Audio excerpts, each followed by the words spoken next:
Namaskar, Khulumkha. I would like to welcome all of you to a very important event that we're going to have tomorrow, that is on the 18th and also on the 19th of August 2025.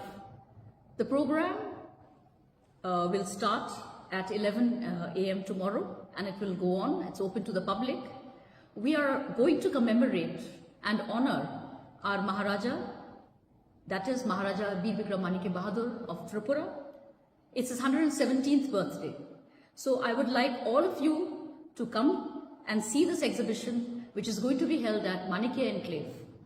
And I'm sure you're going to learn a lot from this exhibition, because we're going to have a photographic exhibition depicting his life and his contributions to the state and to his people.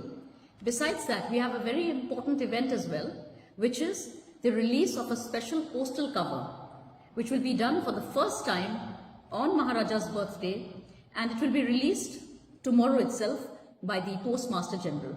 And so I would like all of you to be a part of this wonderful occasion, this joyous occasion. And so once again, please do not miss out on this opportunity. There'll be lots to see, an exhibition, also a food stall, and sale of souvenirs and books on Maharaja. Thank you very much.